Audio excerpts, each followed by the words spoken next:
아멘. 기도하시겠습니다. 하나님 아버지, 오늘도 우리에게 주의를 허락하여 주시고 새벽부터 우리에게 말씀으로 인도하여 주심을 감사드립니다. 하나님 아버지, 우리에게 이제 곧 혹독한 추위가 지나가고 이제 따뜻한 봄, 아버지 새싹이 피고 꽃이 피고 하나님 아버지 세상이 풍성해지는 그런 봄인데, 하나님 아버지 우리의 영적인 세상에도 봄이 오게 하여 주셔서 많은 심령들이 구원을 얻고 또한 우리를 통하여 예수 믿는 사람들이 많이 일어날 수 있도록 날마다 우리를 붙들어 주시고 인도하여 주셔서 예수 그리스도의 핏값으로 사신 우리 행복한 교회가 참으로 견고히 세워지는 역사가 있게 하여 주시옵시며, 믿는 자들로 인하여 또한 충성된 자들로 인하여 이 자리가 채워질 뿐만 아니라 아버지의 뜻이 하늘에서 이룬 것과 같이 온 세상에 이루어 나가는 그런 사명을 더 잘 감당하게 하여 주시옵소서. 오늘도 예배를 위하여 이 자리에 나온 우리 모든 심령들 가운데 하나님께서 임재하시고 품어주시고 안수하여 주심으로 인하여 마음속의 모든 억울한 것들과 모든 간절한 것들과 모든 기도 제목들에 하나님께서 임재하셔서 응답하여 주시옵시고 인도하여 주시옵시고 도우셔서 하나님의 살아계심을 날마다 체험하며 또한 그 하나님이 주시는 기쁨과 감격과 평강을 날마다 누리게 하여 주시옵소서. 예배를 통하여 하나님께만 온전히 영광 올려드리오며 예수 그리스도 이름으로 기도드리옵나이다. 아멘. 할렐루야. 오늘도 하나님의 은혜가 우리 모두에게 가득하시기를 주님의 이름으로 축복합니다. 우리가 007 시리즈를 보면 나를 사랑한 스파이라는 그런 제목의 시리즈가 있었는데요. 오늘은 나를 구한 스파이라는 제목으로 하나님의 말씀을 선포하도록 하겠습니다. 이제 이스라엘 백성들이 가나안 땅에 두 번째로 왔습니다. 첫 번째는 40년 전에 모세와 함께 이제 그 가데스 바네아 가나안 땅의 입구인 것이죠.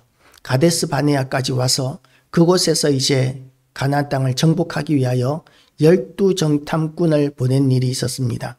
그런데 그 12명의 정탐꾼들 가운데 2명의 정탐꾼은 이 땅은 여호와께서 우리에게 주신 밥이다, 우리가 가서 먹으면 된다 라고 이렇게 보고를 했었는데, 그런데 나머지 10명의 정탐꾼들은 그 땅은 거민을 섬기는 땅이요, 네피림 자손이 있고 성벽은 하늘에 닿았고 너무나 강한 거민들이 살고 있기 때문에 우리가 들어가면 다 죽는다 라고 그렇게 보고를 했습니다. 그 12정탐꾼이 가지고 왔던 포도송이 한 송이를 두 사람이 작대기를 끼워서 짊어지고 올 만큼 그렇게 크고 풍성한 포도 열매였는데, 그 포도 열매를 보고 이스라엘 사람들은 그 땅에 들어가야 되겠다고 생각한 것이 아니라 그 땅의 풍성한 것들을 먹고 산 거민들은 얼마나 크고 강할 것인가를 생각하고 오히려 두려워하고 부정적으로 생각한 것이죠. 마치 그 이스라엘 백성들이 골리앗 앞에 섰을 때에 골리앗은 너무나 크기 때문에 골리앗은 절대로 우리가 넘어뜨릴 수가 없어, 우리가 절대로 골리앗을 이길 수가 없어 라고 이렇게 생각했을 때에 이스라엘에 나오는 전설에 대한 이야기인데, 다윗은 거기에 대해서 뭐라고 이야기했느냐 하면, 골리앗은 너무나 크기 때문에 내가 던지는 돌을 절대로 비껴나갈 수 없어. 골리앗은 너무 크기 때문에 아무렇게나 던져도 다 돌멩이가 맞게 되어 있어. 그러면 내가 이기는 거야. 그렇게 생각을 했다는 것이죠. 우리가 똑같은 상황을 보고도 때로는 긍정적으로 생각하는 사람이 있는 반면에 어떤 사람들은 비관적으로만 생각하는 사람들이 있습니다. 긍정적으로 생각하는 사람들이 세상을 바꾸고 혁신하는 사람들이고, 비관적으로 생각하는 사람들은 그야말로 소망이 없는 사람들이라고 이야기할 수 있는 거죠. 그래서 성공할 가능성도 별로 없습니다. 우리가 긍정적으로 생각하고 적극적으로 생각하고 믿음으로 생각하는 그런 성도들 다 되시기를 주님의 이름으로 축복합니다. 여호수아가 두 번째 정탐꾼을 보낼 때에는 첫 번째 정탐꾼의 경험을 생각했을 것입니다. 여호수아는 12정탐꾼 가운데 한 사람이었습니다. 그래서 이제 가나안 땅에 다시 들어가기 위하여 모압 평지에 모였습니다. 모압 평지는 요단강 동편이에요. 강만 건너면 가나안 땅입니다. 그런데 그 가나안 땅으로 들어가기 전에 이제 정탐꾼을 다시 보내기는 보내야 되는데 그 땅에 대해서 이제 하나님께서 주신 약속의 말씀이 있죠. 그 땅을 너희가 차지할 것이다. 그러면 그 땅을 그냥 들어가도 사실은 상관이 없을 것 같습니다.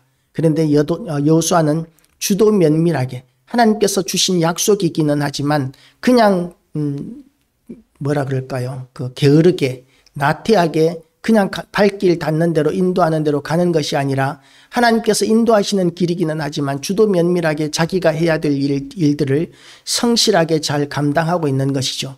가나안 땅을 정복하기 위하여 그 땅을 돌아보는 것은 너무나 중요한 일이고 필요한 일입니다.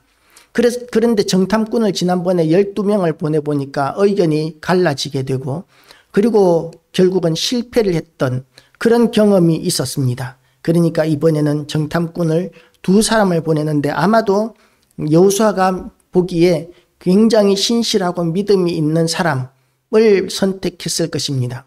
믿음이 있는 사람인 것이 중요합니다. 대표인 것이 중요하지 않아요.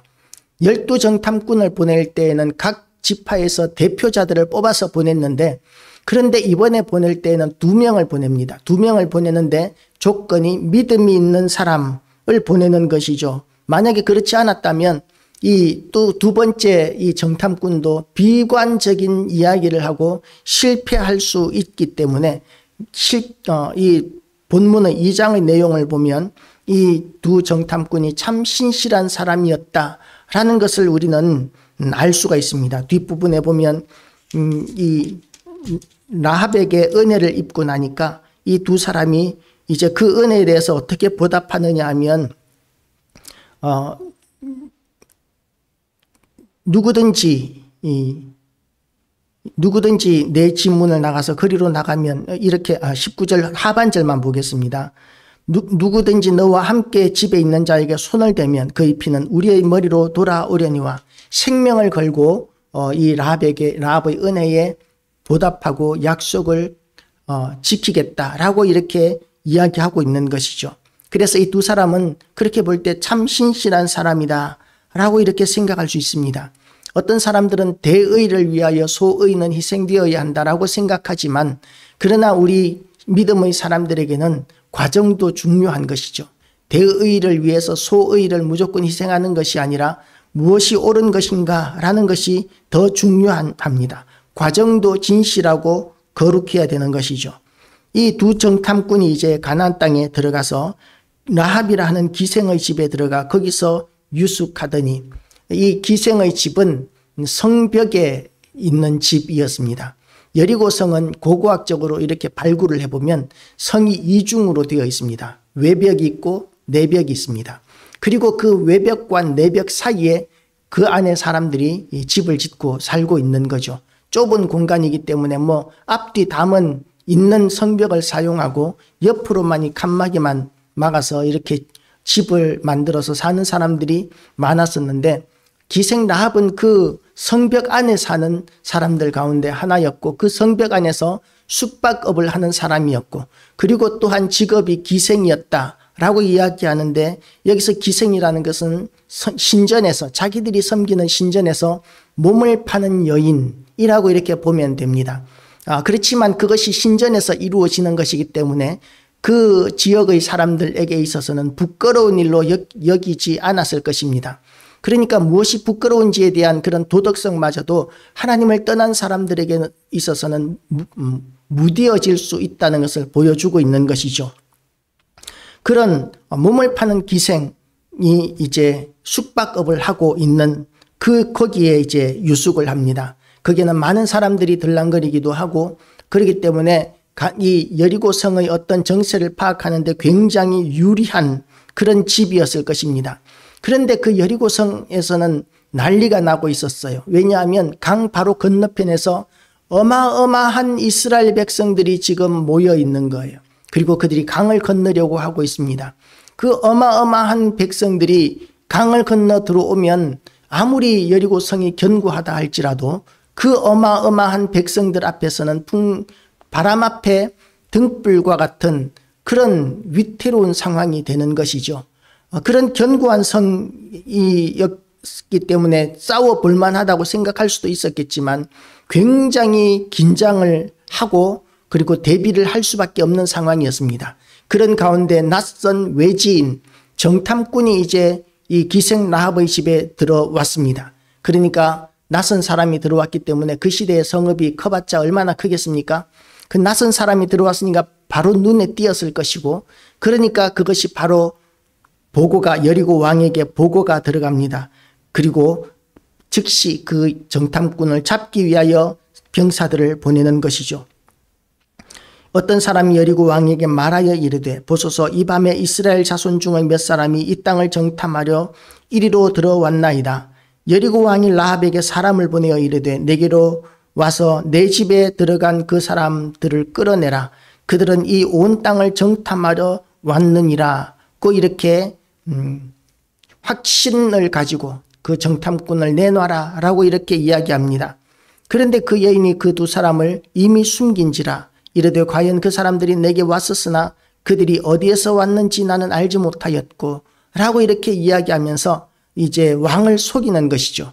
자기 민족을 배반하고 자기 나라를 배반하고 지금 자기 나라를 정복하겠다고 온 이 정탐꾼들을 숨겨주고 있는 것입니다. 그 사람들이 어두워 성문을 닫을 때쯤 되어 나갔으니 어디로 갔는지 내가 알지 못하나 급히 따라가라. 그리하면 그들을 따라잡으리라 하였으나 그가 이미 그들을 이끌고 지붕에 올라가서 그 지붕에 벌려놓은 3대에 숨겼더라. 그 사람들은 요단 나루트까지 그들을 쫓아갔고 그들을 뒤쫓는 자들이 나가자 곧 성문을 닫았더라. 여리고성에서 요단 나루트까지는 대략 한 20km 정도, 10km에서 20km 정도 거리가 되니까 이렇게 하루 갔다가 한나절 갔다가 그 땅을 이렇게 그 주변을 수색하는데 하루 걸리고, 그리고 이제 하루 걸려서 이렇게 돌아오는, 그래서 한 사흘 정도 걸리는 거리입니다. 그런데 이 라합이 자기 민족을 배반하고 거짓말까지 하면서 이 정탐꾼들을 숨겨준 것, 이것이 왜 믿음의 행위인가라는 것이죠. 우리로 치면은 그야말로 친일 부역자로 이렇게 여길 수 있는 상황입니다. 그런데 여기에서 우선 해야 될 것이 있습니다. 그것이 뭐냐 하면 우리는 이 땅에 속한 사람이 아니라 하늘에 속한 사람이라는 것이죠. 그래서 이 땅의 법과 하늘의 법이 부딪히게 되면 우리는 어떤 법을 선택해야 하느냐 하면 하늘의 법을 선택해야 합니다. 그리고 이 땅의 나라를 위해서, 이 땅의 법이 바뀌기를 위해서 기도해야 되는 것이죠. 그리고 또한 이 땅의 법이 하나님의 법을 대적할 때에 그 법을, 이 땅의 법을 지키지 않음으로 말미암아 하늘의 법을 지키는 것 때문에 우리가 핍박을 받는다면 그 핍박이나 고난도 감수하는 것이 믿음이다라는 것을 우리는 먼저 명심할 필요가 있습니다. 그런데 오늘 보면 우리가 십계명에 내 이웃을 해하려 거짓 증언하지 말지니라, 그 이런 십계명에도 이야기하고 있는 거짓말하지 말라는 그 말씀에 정면으로 대치되는 것과 같은 상황이 나타납니다.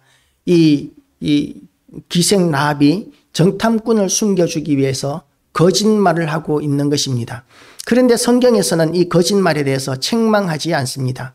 그러면 예수 믿는 사람들은 거짓말하지 말아야 한다고 하는데, 그럼 거짓말에 대해서 우리가 어떤 판단을 해야 하는가라는 것이죠. 예수님께서 우리에게 주신 율법의 완성이 있습니다. 두 가지의 큰 계명이 있었죠. 하나는 마음을 다하고 성품을 다하고 힘을 다하여 주 너희 하나님을 사랑하라 하는 것이요, 둘째는 이와 같으니 내 이웃을 내 몸과 같이 사랑하라 하는 것이죠. 그래서 이 사랑 안에 모든 것이 이루어진다면, 만약에 거짓말이 사랑이라면, 또한 거짓말이 생명을 살리는 일이라면, 그러면 내 이웃을 해하려 거짓 증언하지 말지니라는 이 말씀에 우선해서 사랑의 법과 생명의 법이 우선되기 때문에, 상위법이기 때문에 그 법을 지키는 것이 합당하다라고 이렇게 해석이 되어지는 것이죠. 만약에 이 라합이 정탐꾼들이 여기에 숨어 있습니다라고 정직하게 이야기했다면, 그러면 그것이 이 하나님 사랑, 이웃 사랑의 표현이 되겠습니까? 사랑의 법을 정면으로 어기는 것이 되는 것이죠. 그리고 또한 이 이 정탐꾼들이 여기 있습니다라고 이렇게 이야기하는 것이 생명을 살리는 일이겠습니까? 아닙니다. 생명을 죽이는 법이기 때문에 그것은 사랑의 법도 아니고 생명의 법도 아닌 것이죠. 그래서 그 하위법인 거짓 맹세하지 말지니라 라는 이 말을 그 우선해서 생명의 법과 또한 뭐라 그러죠? 생명의 법, 그리고 사랑의 법, 이 법을 우선해서 지켜야 하기 때문에 라합은 참 지혜로운 선택을 했다라고 이야기할 수 있습니다. 우리가 십계명에 대한 강해를 얼마 전까지 주일 오후 예배 때 했었는데 거짓 증언하지 말지니라 해서 거짓말은 주로 어떤 경우에 하느냐 하면 나의 죄를 숨기고자 할 때 거짓 증언합니다. 증언이라는 말은 법적 용어인데 나의 잘못을 숨기기 위하여 거짓 증언을 합니다. 그런데 예수 믿는 사람들은 나의 죄를 숨기기 위해서 거짓 증언해서는 안 된다는 것이죠. 내가 미워하는 사람을 해코지 하기 위해서 또 거짓말하는 경우도 있습니다. 저 사람이 더 무거운 벌을 받게 하기 위해서 내가 거짓 증언하는 위증, 이런 것들도 예수 믿는 사람들에게는 절대로 금지되어야 하는 법입니다. 그리고 또 하나는 내가 어떤 거짓 증언을 했을 때에 나에게 큰 경제적으로나 어떤 유익이 있으면 거짓 증언합니다.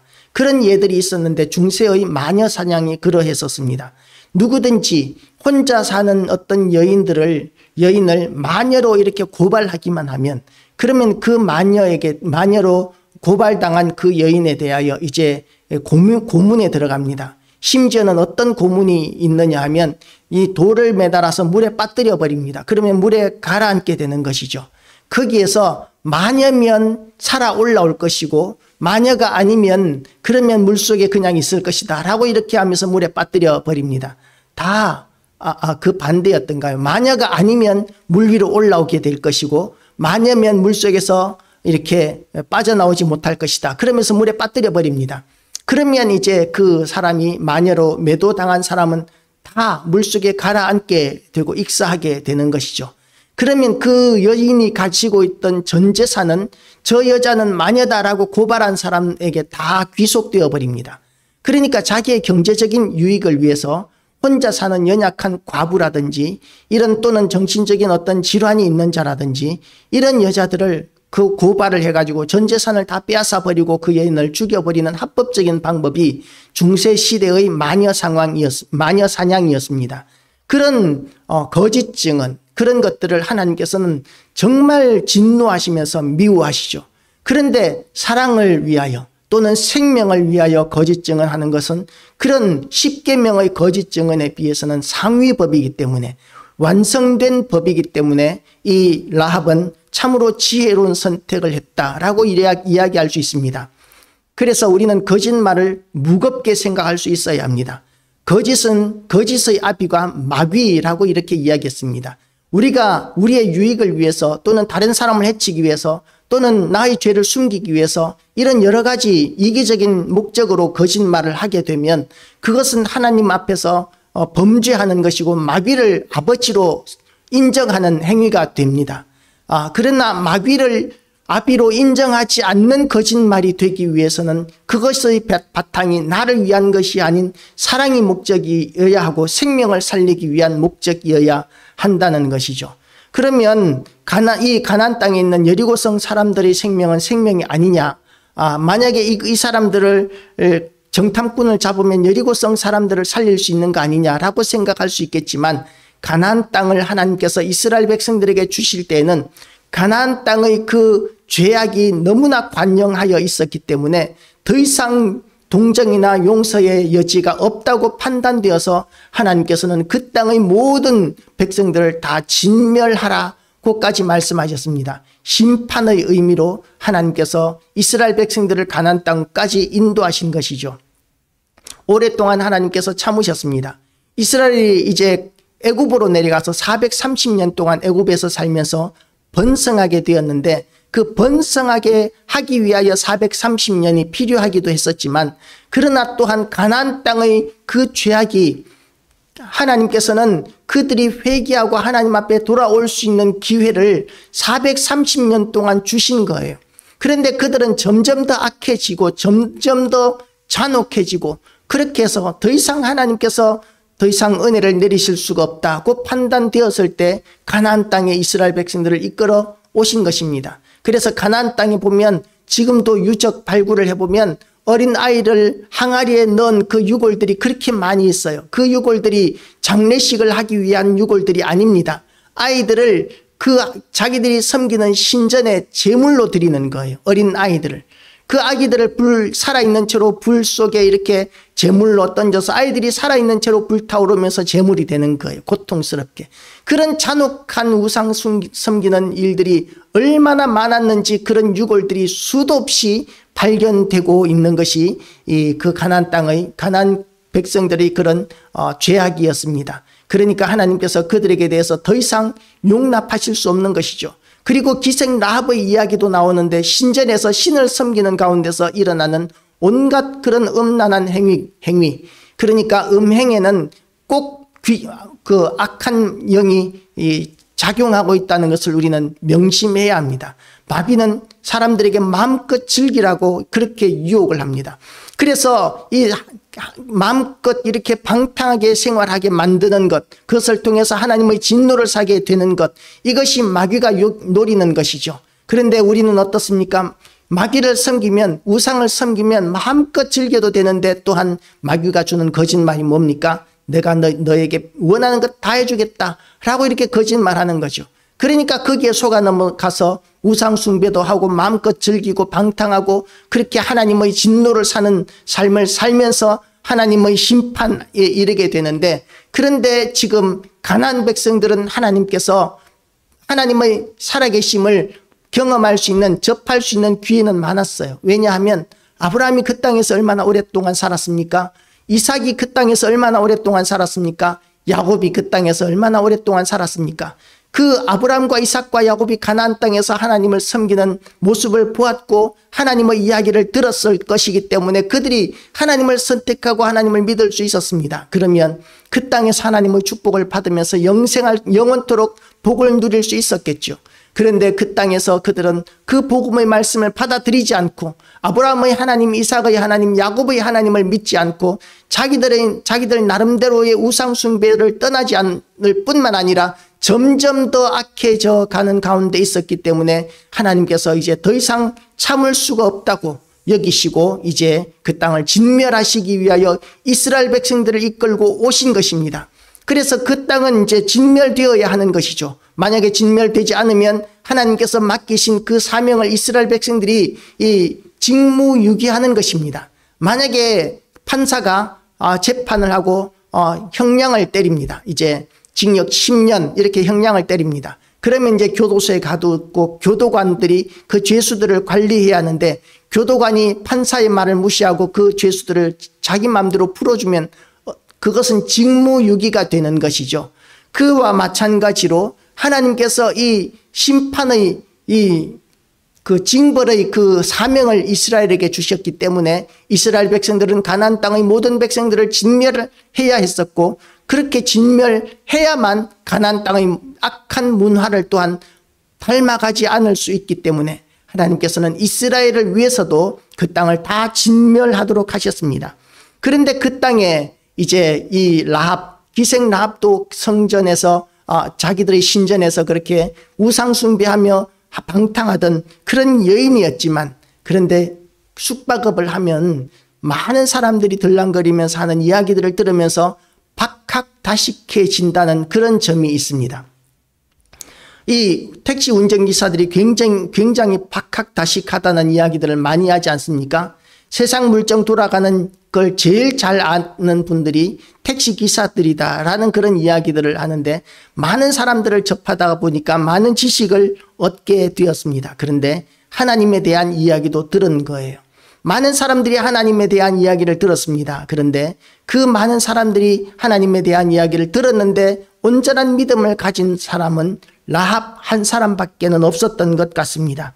그러니까 이 라합은 이 이스라엘의 정탐꾼들을 숨겨주고자 하는 생각을 하는 것이죠. 왜냐하면 우리가 살 길은 그것뿐이다. 만약에 이 사람들을 고발하면 그러면 왕이 잡아가고 그리고 더 견고하게 이스라엘과의 싸움을 더 잘 할 수 있을지는 모르겠지만 하나님께서 가나안 땅을 이스라엘 백성들에게 주셨기 때문에 우리가 벗어날 수 있는 길은 없다라는 그런 믿음이 라합에게는 있었던 거예요.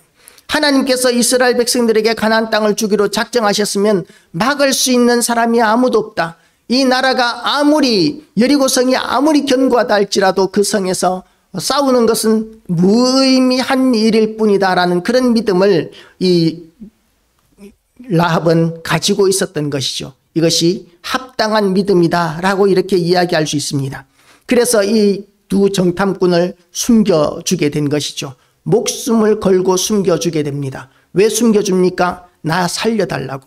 라합 자기와 자기의 집안을 살려달라고 그렇게 생명을 걸고 거짓말을 하는 것이죠. 만약에 거짓말한 것이 들통나게 되면 자기와 자기의 집안이 다 몰살당할 수도 있습니다. 그런데 라합의 믿음이 뭐였느냐 하면 자기의 생명이 이 여리고의 왕에게 달려있는 것이 아니라 이스라엘의 하나님 여호와 하나님께 자기와 자기 집안의 생명이 달려있다고 믿었던 것이죠. 우리는 우리의 생명이 어디에 매여 있다고 믿습니까? 이 세상의 우리의 고용주에게 우리의 생명이 매여 있습니까? 국가에 우리의 생명이 매여 있습니까? 아닙니다. 우리의 생명은 여호와 하나님께 매여 있다는 것을 믿으시기를 주님의 이름으로 축복합니다. 우리 하나님은 참된 왕이십니다. 그리고 그 하나님은 이 나라의 위정자들은 사랑하는 국민 여러분 아무리 그렇게 공허하게 외친다 할지라도 그들 가운데 거의 대부분은 자기의 살이 사욕이 우선입니다. 그런데 하나님은 어떻습니까? 우리를 너무나 사랑하시기 때문에 독생자 예수 그리스도를 우리를 위하여 죽이시기까지 하시면서 우리를 사랑하신 분이십니다. 그래서 그런 분이 또한 우리를 지키고 보호하시고 인도하기를 원하십니다. 우리가 믿고 영접하기만 하면 말입니다. 그러니까 라합은 하나님 앞에서 그렇게 하나님을 선택한 믿음을 가지고 있었기 때문에 귀한 사람이고 그리고 이 라합의 후손 가운데 예수 그리스도가 나신 것이죠. 예수 그리스도의 계보에 이런 부끄러운 사람이 있다는 것에 대하여 어떤 사람들은 합당하지 않다고 여깁니다. 그래서 그냥 여관주인이라고 이렇게 이야기하기도 하지만 성경 원문에는 어디까지나 창녀를 의미하는 기생이라고 이렇게 이야기하고 있어요.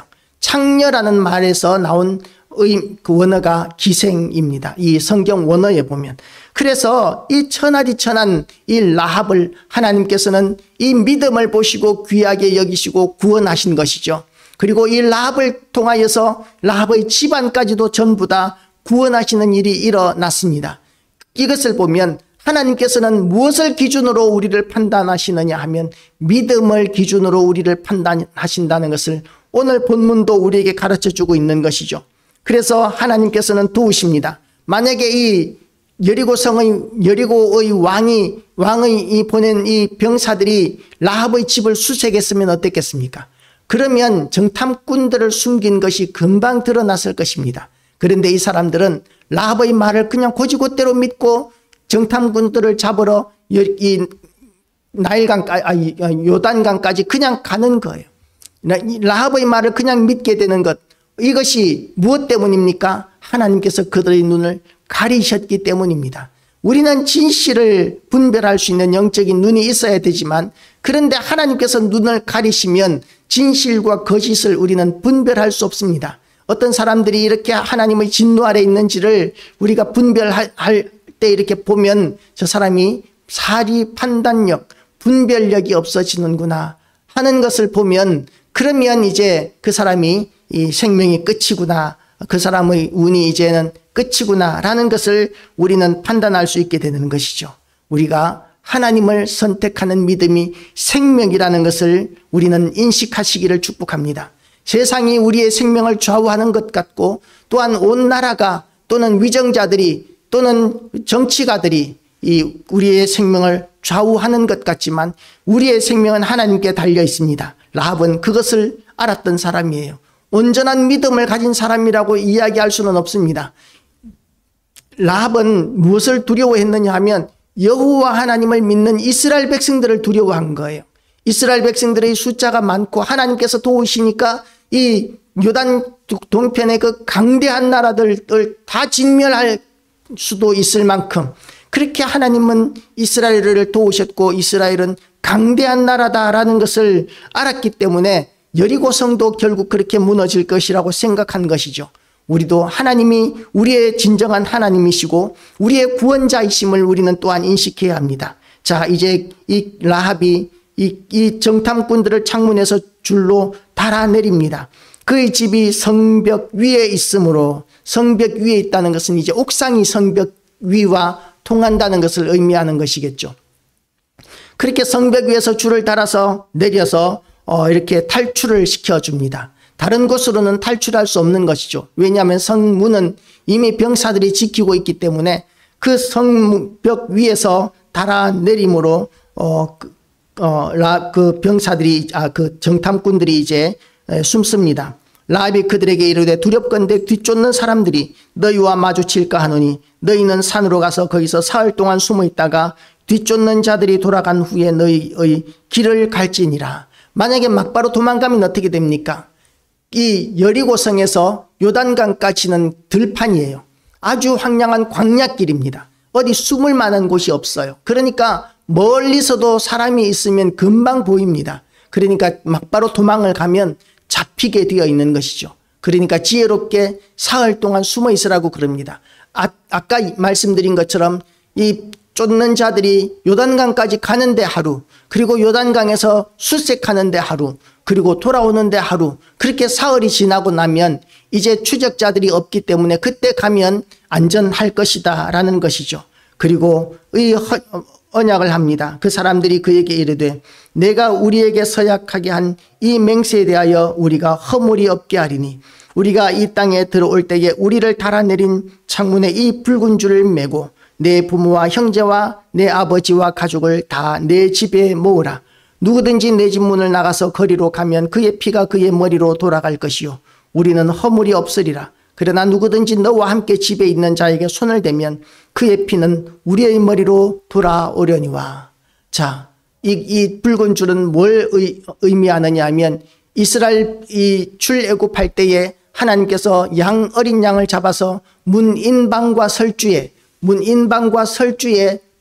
피를 바르라고 하신 그 붉은 피를 연상하게 합니다. 그 붉은 피가 있는 곳은 하나님께서 보내신 죽음의 천사가 건너갑니다. 유월이라는 것이죠. 넘어가 버립니다. 넘어가 버리고 그리고 그 집안에 있는 사람들은 누구든지 간에 이스라엘 사람이든지 애굽 사람이든지 간에 다 안전합니다. 그런데 문인방과 설주에 피가 없는 집은 어떻게 됩니까? 그 집의 장자가 다 죽는 것이죠. 첫째 아들이 다 죽는 것입니다. 집집마다 사람이나 짐승이나 할 것 없이 첫째가 다 죽습니다. 애굽 사람들에게 있어서 장남은 그야말로 집에서 신적인 존재예요. 그런데 그 장남이 죽는다는 것은 집안이 망하고 전부 다 멸종한다는, 몰살당한다는 것과 같은 그런 충격적인 사건입니다. 그런데 이스라엘 사람들에게는 하나님께서 문인방과 설주에 어린 양의 피를 바르고 그리고 그 집에서 나오지 말라고 명령하셨습니다. 그리고 그 집안에서 안전했었습니다. 지금 라합의 집도 마찬가지입니다. 붉은 줄을 달아놓은 그 집 안에 있는 사람들은 누구나 다 안전합니다. 그런데 그 집 밖에 나오면 그러면 이제 전부 다 죽는 것이죠. 그렇게 우리의 믿음도 마찬가지입니다. 예수 그리스도 안에 있으면 우리는 안전합니다. 우리는 구원을 받고 영생을 얻게 되어 있습니다. 그런데 예수 그리스도를 떠나게 되면 우리는 하나님의 진노의 대상이 되고 그리고 진멸당하게 되어 있고 영원한 심판을 받게 되어 있는 것이죠. 영원한 심판은 죽지도 못하고 지옥에서 영원토록 형벌을 받는 것을 이야기합니다. 그래서 우리는 예수 그리스도 안에 있어야 합니다. 예수 그리스도께서 우리를 위하여 십자가에 못 박혀 죽으시고 그리고 부활 승천하심으로 말미암아 우리를 죄와 사망의 법에서 해방하셨습니다. 누구든지 예수 그리스도를 믿는 자마다 멸망치 않고 영생을 얻게 하나님께서 그렇게 작정해 놓으셨습니다. 그런데 믿지 않는 사람들은 어떻게 됩니까? 믿지 않는 사람들은 저주와 심판을 벗어날 수가 없게 되는 것이죠. 우리는 그리스도 안에 있어야 합니다. 예수 그리스도를 떠나지 말아야 합니다. 그리고 그들이 가서 산에 이르러 뒤쫓는 자들이 돌아가기까지 사흘을 거기 머물매 뒤쫓는 자들이 그들을 길에서 두루 찾다가 찾지 못하니라. 23절 두 사람이 돌이켜 산에서 내려와 강을 건너 눈의 아들 여호수아에게 나아가서 그들이 겪은 모든 일을 고하고, 자, 믿음의 정탐꾼들이 하는 고백을 보십시오. 또 여호수아에게 이르되 진실로 여호와께서 그 온 땅을 우리 손에 주셨으므로 그 땅의 모든 주민이 우리 앞에서 간담이 녹더이다 하더라. 여리고 성은 굉장히 큰 성이고 견고한 성이라고 이야기했습니다. 만약에 정탐꾼이 믿음이 부족했다면 뭐라고 보고해야 되겠습니까? 여리고 성은 너무나 견고한 성이라서 우리가 절대로 점령할 수 없는 성입니다 라고 이렇게 보고를 했겠죠. 그러면 또 실망과 좌절을 경험하게 되었을 것입니다. 그런데 이 정탐꾼들은 이 하나님께서 역사하시는, 그 배후에서 역사하시는 하나님의 손을 본 거예요. 이 라합이 그들이 뭐라고 이야기합니까? 그 성은 다 두려워한다. 그 성의 모든 자들이, 모든 백성들이 이 두려워한다는 것을 이렇게 이야기합니다. 10절 말씀을 보면 이는 너희가 애굽에서 나올 때에 여호와께서 너희 앞에서 홍해물을 마르게 하신 일과 너희가 요단 저쪽에 있는 아모리 사람의 두 왕 시온과 옥에게 행한 일, 곧 그들을 전멸시킨 일을 우리가 들었음이니라. 우리가 듣자 곧 마음이 녹았고 너희로 말미암아 사람이 정신을 잃었나니 너희의 하나님 여호와는 위로는 하늘에서도 아래로는 땅에서도 하나님이시니라. 이 소식을 라합만 들은 것이 아니라 이 여리고성의 모든 백성들이 다 들었고 마음이 녹았다는 거예요. 이 이야기를 정탐꾼이 라합에게서 들었습니다. 라합에게서 이 이야기를 들은 것을 그대로 전달하는 거예요.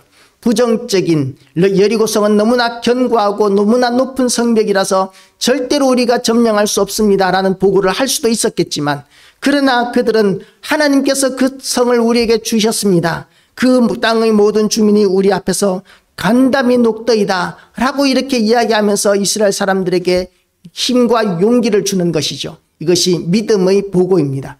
우리는 믿음을 선택하게 되시기를 축복합니다. 두려움을 선택하고 부정적인 것을 선택할 수도 있지만, 그러나 믿음의 선택을 할 때 하나님께서 그 믿음을 보시고 역사하시고 승리하게 하시고 존귀하게 하시고 영광스럽게 하신다는 사실을 우리가 인식하고, 오늘도 하나님의 은혜 가운데서 우리가 새로운 피조물로 거듭나는, 하나님의 사람으로 거듭나는 시간 되시기를 주님의 이름으로 축복합니다. 기도하시겠습니다. 하나님 아버지, 세상에 참 많은 지식들이 있지만 무엇이 생명인지 우리가 분별할 수 있도록 하여 주시고, 또한 우리를 여기까지 인도하여 주신 것에 대하여 감사와 찬양을 올려드립니다. 하나님 아버지, 또한 이 세상 가운데 아직까지도 하나님을 알지 못하여서 사망의 길을 가고 있으면서도 그것이 사망의 길인지 알지 못하는 수많은 심령들이 이 땅에 있사오니, 하나님 아버지, 우리를 통하여 그 많은 심령들이 하나님 앞에 돌아오는 구원의 역사가 이루어지게 하여 주시옵시고, 또한 하나님 아버지, 우리가 이 라합과 같이 하나님을 향한 온전한 믿음으로 우리가 우리의 생명과 우리의 모든 것을 걸 수 있게 하여 주시기를 원합니다. 하나님 아버지, 라합이 이 하나님을 선택하기 위하여, 믿음을 선택하기 위하여 목숨을 거는 선택을 하였던 것과 같이, 하나님 아버지, 우리의 믿음이 온전하여져서 하나님께 우리의 모든 것을 걸 수 있는 그런 온전한 믿음이 되어서 하나님이 우리를 통하여 역사하시는 위대한 일들을 날마다 우리가 보게 하여 주시옵소서. 오늘도 하나님께서 우리 모든 성도들을 일일이 신방하여 주시고, 또한 이 땅에 우리 교회에 붙이기를 원하시는 모든 심령들을 더욱 강권하여 주시기를 원하옵고, 예수 그리스도 이름으로 기도드리옵나이다. 아멘. 찬송가 408장